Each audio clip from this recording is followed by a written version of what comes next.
নমস্কার সবাইকে।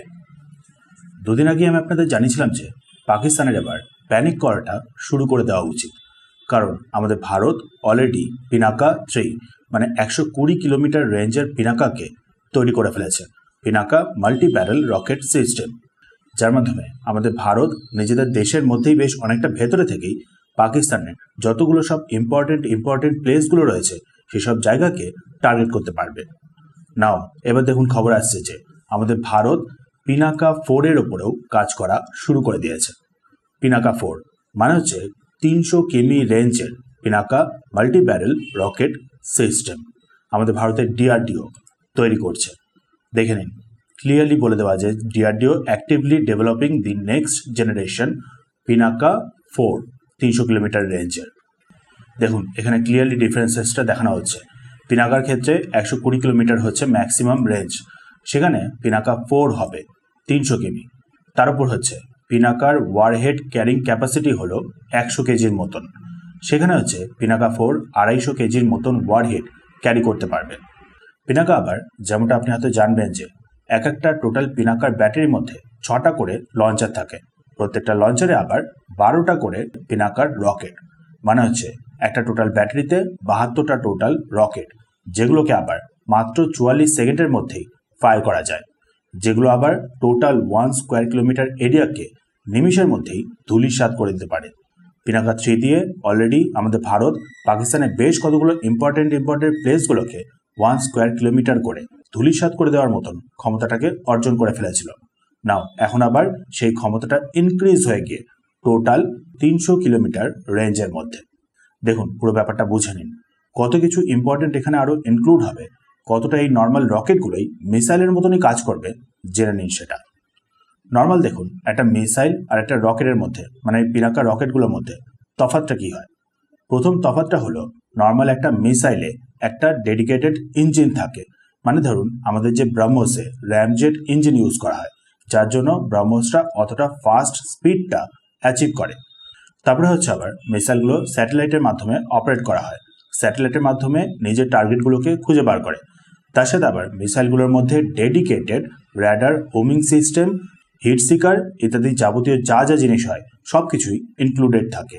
তারপরে হচ্ছে মিসাইলগুলো মাঝ রাস্তাতেই নিজেদের দিকটাকে চেঞ্জ করতে পারে। হাই স্পিডের কোনো টার্গেট যদি সামনে থেকে ট্রাভেল করে, তাহলে সেই টার্গেটটা অনুযায়ী মিসাইলগুলো নিজেদের পথটাকে চেঞ্জ করে দ্রুত গিয়ে সেই টার্গেটটাকে হিট করতে পারে। যেখানে দেখুন একটা রকেট কিন্তু সেই জিনিসগুলো করতে পারে না। নর্মাল যে পিনাকার রকেটগুলো হয় সেগুলো হচ্ছে ফায়ার অ্যান্ড ফরগেট এই মডিউলেই কাজ করে, মানে হচ্ছে একটা লঞ্চার থেকে প্রথমে ফায়ার করা হলো, দিয়ে তারপর ভুলে যান, যে ট্র্যাজেক্টরি অনুযায়ী প্রথমে লঞ্চ করা হয়েছে সেইখানে গিয়েই হিট করবে। যে প্যারাবোলিক পাথ হিসাবেই সেটাকে লঞ্চ করা হয়েছিল সেই প্যারাবোলিক পাথেই সেটা ট্রাভেল করতো। একবার লঞ্চ হয়ে গেলে সেখানে আর কিছু করার উপায় থাকতো না। সেখানে এই যে নতুন পিনাকা 4টাকে তৈরি করা হচ্ছে, সেটাকে অনেকটাই বলতে পারেন মিসাইলের মতন করেই তৈরি করা হচ্ছে। আপনি জানবেন হয়তো কোয়াসি ব্যালিস্টিক মিসাইলের ব্যাপারটা, একটা নর্মাল ব্যালিস্টিক মিসাইলের মতনই। নর্মাল ব্যালিস্টিক মিসাইল প্রথমে ওপরে যায়, দিয়ে তারপর একটা প্যারাবোলিক পাথকে ফলো করে নিচের দিকে নেমে আসে। সেখানে একটা কোয়াসি ব্যালিস্টিক মিসাইল প্রথমে ওপরে যায়, দিয়ে তারপর একটা কার্ভের মতন পাথকে ফলো করে নিচের দিকে নেমে আসে। একটা ইমেজের মাধ্যমে বুঝিয়ে দিচ্ছি কীরকম হয় অ্যাকচুয়ালি কোয়াসি ব্যালিস্টিক পাথটা। দেখছেন এখানে প্রথমে ওপরে উঠছে, দিয়ে তারপর একবার নিচে নামলো, তারপর আবার ওপরে, তারপর আবার নিচে, তারপর আবার ওপরে, দিয়ে তারপর আবার নিচে। অনেক ক্ষেত্রে আবার এটা একটু জাস্ট আলাদা হয়, যেমন ধরুন এই ক্ষেত্রে প্রথমে ওপরে গেল, দিয়ে তারপর অনেকটা বলতে গেলে সোজা পাথকে ফলো করলো মাঝখানে, দিয়ে তারপর সোজা নিচে। আমাদের নতুন যে পিনাকা 4 রকেটগুলোকে তৈরি করা হচ্ছে সেইগুলো এই কোয়াসি ব্যালিস্টিক পাথটাকেই ফলো করবে, মানে একটা প্রপার কোয়াসি ব্যালিস্টিক মিসাইলেরই মতন করে। এবার দেখুন সেটা কিভাবে করবে। এর জন্য হচ্ছে পিনাকা যে রকেটগুলো, মেন যে রকেট এইখানে দেখছেন এর পেছনের দিকে হচ্ছে ফিনগুলো থাকে রকেটগুলোকে স্টেবল রাখার জন্য। পিনাকা মার্ক 4 এর ক্ষেত্রে সামনের দিকেও আবার এক্সট্রা করে কিছু ফিন অ্যাড করা হবে, যার জন্য এই পিনাকার রকেটগুলো প্রথমে ওপরে যাওয়ার পর, দিয়ে তারপর বাতাসের ওপরে ডিপেন্ড করে, স্পিডের ওপরে ডিপেন্ড করে নিজের ট্র্যাজেক্টরিটাকে, পাথটাকে মোটামুটি ফ্ল্যাট রাখতে পারবে।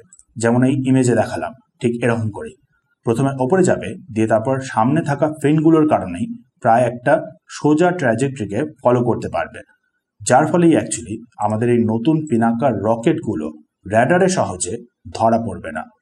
যেটা দেখুন, আগে যে পিনাকা রকেটগুলো ছিল সেগুলোর ক্ষেত্রে কোনোভাবেই কিন্তু পসিবল ছিল না। ফায়ার অ্যান্ড ফরগেট এমন কিছু স্পেশাল জিনিস ইনক্লুডেড ছিল না, যাতে কিনা নর্মাল যে র্যাডার সিস্টেমগুলো হয় সেগুলো থেকে বেঁচে বেরিয়ে যেতে পারে। সেগুলোর কোনো উপায়ই ছিল না আগের পিনাকা রকেটগুলোতে। সেখানে এখন এই পিনাকা মার্ক 4-এ এই স্পেশাল জিনিসটা মানে সামনের ফিনগুলোকে অ্যাড করার কারণে যেহেতু পাতটা কোয়াসি ব্যালিস্টিক হয়ে যাচ্ছে, তাই এই পিনাকা মার্ক 4 রকেটগুলো সহজে র্যাডারে আর ধরা পড়বে না। এরকম করে স্পেশালি পিনাকা মার্ক 4-কে বানানো হচ্ছে। মানে হচ্ছে অনেকটাই বলতে পারেন মিসাইলেরই মতন করে। তারপর আবার যেমনটা বললাম, প্রত্যেকটা পিনাকা রকেটগুলো হচ্ছে 72টা টোটাল রকেট একসাথে স্যালভোতে লঞ্চ করতে পারে। সেটার আবার একটা বেনিফিট রয়েছে, নর্মাল মিসাইলগুলোকে সেই রকম করা যায় না। নর্মাল মিসাইলগুলো ম্যাক্সিমাম একসাথে একটা, দুটো বা চারটে এরকম ফায়ার করা যায় বা লঞ্চ করা যায়। সেখানে পিনাকাগুলোকে একসাথে 72টা করে টোটাল লঞ্চ করা যাবে। পিনাকা মার্ক 3 ক্ষেত্রে স্পিডটা হয় ম্যাক্সিমাম মার্ক 4.7 মতন, মানে হচ্ছে সাউন্ডের থেকেও 4 গুণ বেশি সুপারসনিক স্পিড। সেখানে আবার এই পিনাকা মার্ক 4 হবে প্রপার হাইপারসনিক মার্ক 6 থেকে মার্ক 7 অবধি। তার সাথে আবার পিনাকা রকেটগুলো অতিরিক্ত পরিমাণে প্রিসাইজ হয়, লং রেঞ্জ হলেও প্রিসাইজ হয়। এই পিনাকা মার্ক 4-কে আবার আরও বেশি পরিমাণে প্রিসাইজ বানানো হচ্ছে। 10 মিটারের কম হলো সিইপি, মানে হচ্ছে সার্কুলার এরার প্রবেবল। অর্থাৎ একটা পিনাকা রকেটকে যেখানে অ্যাকচুয়ালি টার্গেট করে লঞ্চ করা হবে তার আশেপাশে 10 মিটারের মধ্যেই গিয়ে সেই পিনাকা রকেটটা ল্যান্ড করবে।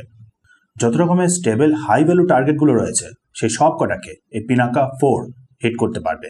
যেমন ধরুন অ্যাডভান্স যে এয়ার ডিফেন্স নেটওয়ার্কগুলো রয়েছে, র্যাডার স্টেশনগুলো রয়েছে, তারপরে হচ্ছে military headquarter, command control centre যেগুলোকে বলা হয়, তারপরে হচ্ছে অ্যামিনেশন ডিপো, তারপরে হচ্ছে রানওয়ে, ট্যাক্সিওয়ে, তার সাথে আবার এয়ারক্রাফট হ্যাঙ্গার, ট্রুপ কনসেন্ট্রেশন মানে যেখানে অ্যাকচুয়ালি ট্রুপগুলো থাকে সেই সব কটা জায়গাকেই আমাদের এই নতুন পিনাকা 4 হিট করতে পারবে। সাথে আবার আর্মি ভেহিকেল তো অবশ্যই রয়েছে। অর্থাৎ ব্যাপারটা হলো সেই এফেক্টটা কিন্তু ফেলবে একটা মিসাইলের মতন করেই। ব্রহ্মোস অপারেশন সিন্দুরের সময় যেরকমভাবে প্রিসাইজ হাই ভ্যালু টার্গেটগুলোকে হিট করেছিল, ঠিক সেরকম করেই আমাদের এই পিনাকা মার্ক 4 প্রায় বলতে গেলে হিট করতে পারবে হাই ভ্যালু যতগুলো পাকিস্তানের টার্গেট রয়েছে সেইখানে গিয়ে। এদিকে খরচটা কিন্তু ব্রহ্মোসের থেকে অনেকটাই বেশ কম পরিমাণে হবে।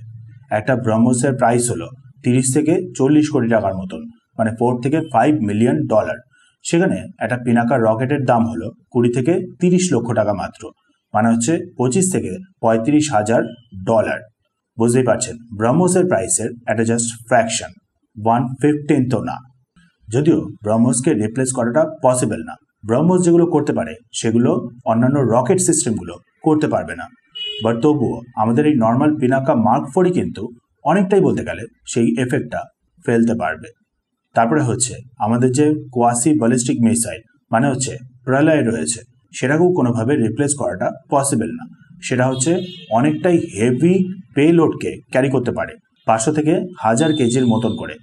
সেখানে পিনাকা মার্ক 4 সেই প্রলয়ের মতন করেই কোয়াসি ব্যালিস্টিক পাথটাকে ফলো করবে, র্যাডারগুলোকে ইভেট করবে, আর পেলোড অতটা ক্যারি করতে না পারলেও স্যালভোতে লঞ্চ করার কারণে সেই এফেক্টটা কিন্তু প্রায় একই রকম ফেলবে অনেকটা ভাস্ট এরিয়া জুড়ে।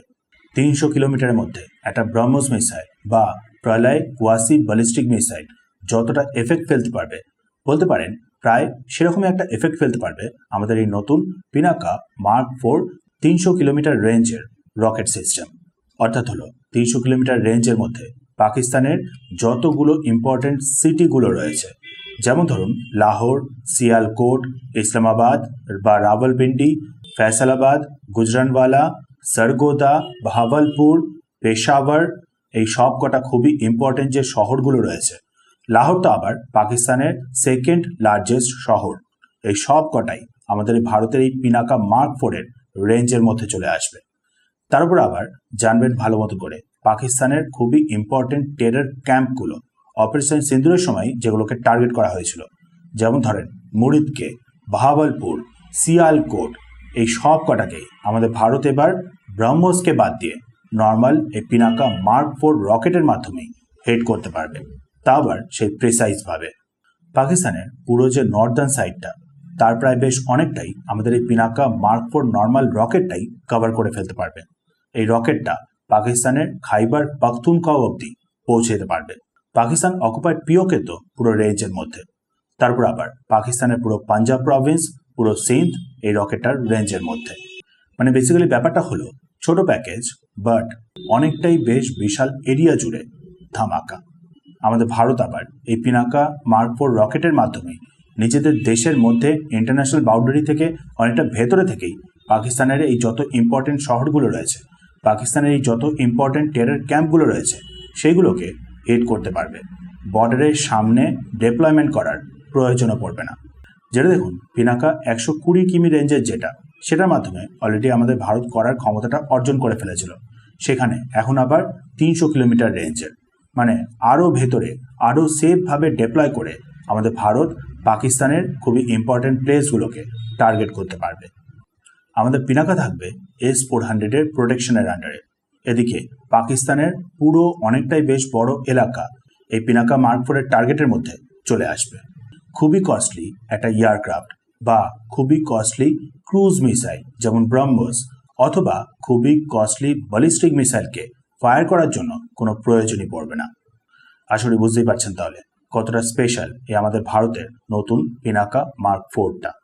2028 থেকে ট্রায়াল শুরু হয়ে যাবে, 2030 থেকে মাস প্রোডাকশন।